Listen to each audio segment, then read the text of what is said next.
At this time, I have the honor to present to you the moral leader of our nation. I have the pleasure to present to you Dr. Martin Luther King, Jr.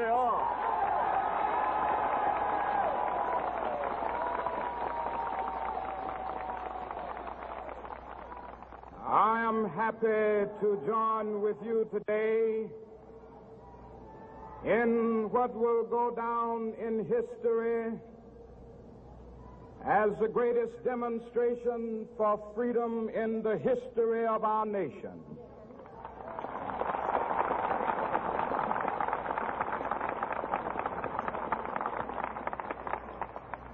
Five score years ago, a great American in whose symbolic shadow we stand today signed the Emancipation Proclamation. This momentous decree came as a great beacon light of hope to millions of Negro slaves who had been seared in the flames of withering injustice. It came as a joyous daybreak to end the long night of their captivity. But 100 years later, the Negro still is not free. 100 years later, the life of the Negro is still sadly crippled by the manacles of segregation and the chains of discrimination. 100 years later, the Negro lives on a lonely island of poverty in the midst of a vast ocean of material prosperity. 100 years later, the Negro is still languished in the corners of American society and finds himself in exile in his own land. And so we've come here today to dramatize a shameful condition. In a sense, we've come to our nation's capital to cash a check. When the architects of our republic wrote the magnificent words of the Constitution and the Declaration of Independence, they were signing a promissory note to which every American was to fall heir. This note was a promise that all men, yes, black men as well as white men, would be guaranteed the unalienable rights of life, liberty, and the pursuit of happiness. It is obvious today that America has defaulted on this promissory note insofar as her citizens of color are concerned. Instead of honoring this sacred obligation, America has given the Negro people a bad check, a check which has come back marked insufficient funds.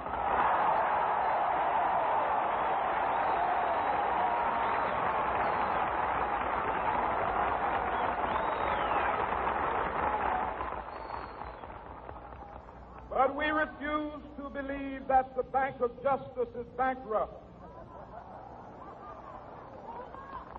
We refuse to believe that there are insufficient funds in the great vaults of opportunity of this nation. So we've come to cash this check, a check that will give us upon demand the riches of freedom and the security of justice.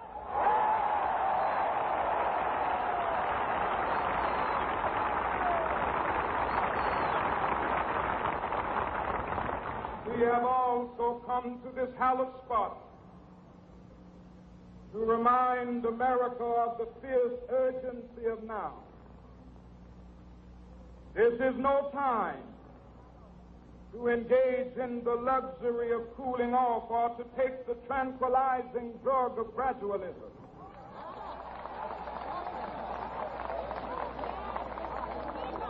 Now is the time to make real the promises of democracy. Now is the time to rise from the dark and desolate valley of segregation to the sunlit path of racial justice. Now is the time to lift our nation from the quicksands of racial injustice to the solid rock of brotherhood. Now is the time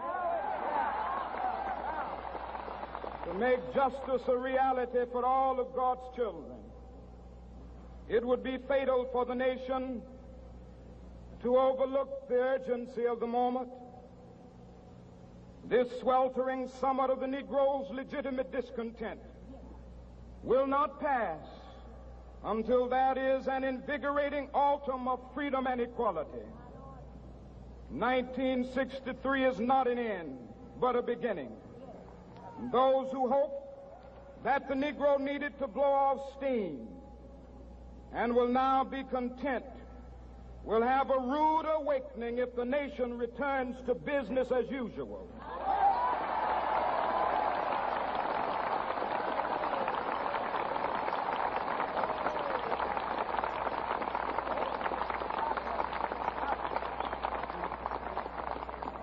There will be neither rest nor tranquility in America until the Negro is granted his citizenship rights.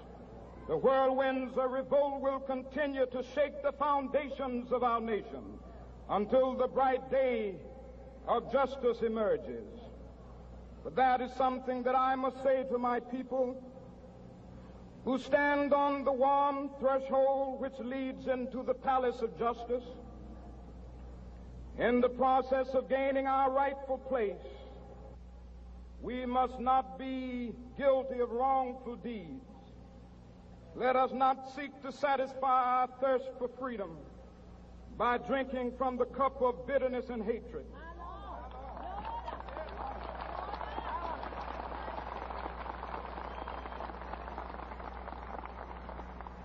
We must forever conduct our struggle on the high plane of dignity and discipline. We must not allow our creative protests to degenerate into physical violence.